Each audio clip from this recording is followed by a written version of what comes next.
Le directeur général de l'agence de réhabilitation de la ville de Porto Novo, Emmanuel Jimon Zosu, a entrepris depuis lundi dernier une tournée de prise de contact avec les responsables des institutions, des personnalités et des autorités de la ville de Porto Novo.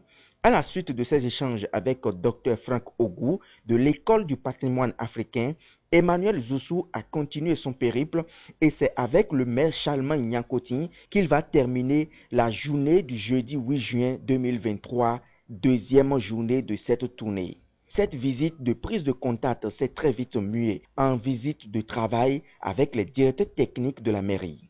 À la sortie de cette audience, le maire dit être satisfait de la démarche entreprise par l'agence de réhabilitation à travers son directeur général. Dans un premier temps, c'est une visite de courtoisie. Et dans un second temps, il s'agit de Porto Novo.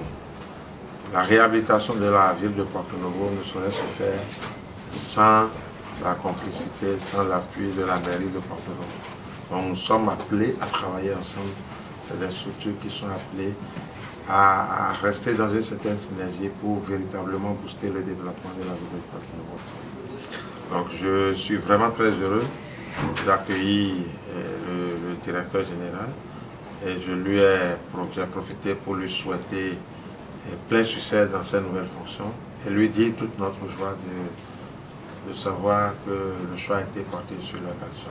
Cette démarche du tout nouveau directeur de l'ANPN témoigne à suffisance qu'il maîtrise le terrain et est bien conscient de la mission qui lui a été confiée par le chef de l'État. Au cours de cette visite d'échange, l'homme a compris que la vision du chef de l'État ne pourra se faire sans la contribution et l'accompagnement des opérateurs économiques à divers niveaux. Notre ambition d'avoir une vision prospective par rapport à la ville de Porto Novo.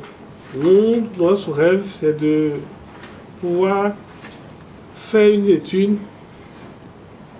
sur ce que sera Porto Novo d'ici 2060. Ce que nous pouvons faire, c'est de faire de bonnes études, d'avoir des dossiers bancables, des dossiers bien montés. Et c'est qu'une fois que ces dossiers sont montés, on le présente au gouvernement. Dès lors que le gouvernement adopte, maintenant il faut voir des partenaires qui peuvent être intéressés. Je crois que nous avons des opérateurs économiques qui sont dans ce pays, qui peuvent être intéressés, qui peuvent s'associer pour construire en partenariat avec la mairie et se voir rembourser et faire de leurs propres affaires. Donc nous avons de grandes idées. Il faut noter que Emmanuel Jimon Zosu a été également reçu dans l'après-midi de la même journée par le Conseil des sages de la ville de Porto Novo, puis par la présidente de la Cour des comptes. L'objectif n'a pas changé. Mettre lumière sur les grandes ambitions qu'il nourrit pour la ville, ses attentes, mais aussi recevoir le soutien de ceux-ci. Nous aurons des séances de travail. J'avais prévu qu'on viendrait ici, après ce type de contact, pour vous présenter le diagnostic, faire des choses, et on va travailler de manière technique.